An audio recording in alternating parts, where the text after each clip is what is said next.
பிறகு நடிக்காமல் ஒதுங்கியிருந்த ஜோதிகா மலையாளத்தில் இட்டான அவால் டாரியோ கதை பிடித்திருந்ததால் அதில் நடிக்க ஒப்புக்கொண்டார். இந்த படத்தை அவரது கணவர் சூர்யாவே தயாரித்திருக்கிறார். இதில் ஜோதிகாவிற்கு ஜோடியாக ரகுமான் நடிக்கிறார். மலையாளத்தில் இந்த படத்தை இயக்கிய ரோஷன் ஆல்சுப் தமிழிலும் இயக்குகிறார். சந்தோஷ் நாராயணன் இசையமைக்கிறார். பெண்களை மையப்படுத்தி படத்தின் கதை அமைக்கப்பட்டுள்ளது.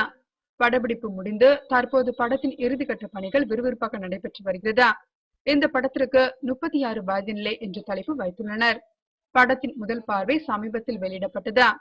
தன்னுடைய துருதுரு நடிப்பாலும் முட்டை கண்ணாலும் அனைவரையும் கவர்ந்த நாயகி ஜோதிகா. நீண்ட இடைவெளிக்கு பிறகு தற்போது சினிமாவில் நடித்து வரும் படம் 36 வயது நிலை. பாரதி ராஜா இயக்கத்தில் பல ஆண்டுகளுக்கு முன்னர் வெளியான படம் 16 வயது நிலை.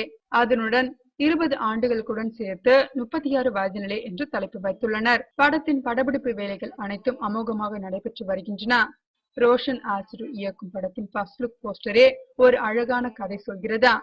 10 முதல் 60 வயது உள்ள பெண்கள் திரும்பி நின்று கொண்டிருக்க, ஜோதிகா மட்டும் முன்பக்கம் திரும்பி நின்று ஸ்டைலாக திரும்பி பார்க்கிறார்.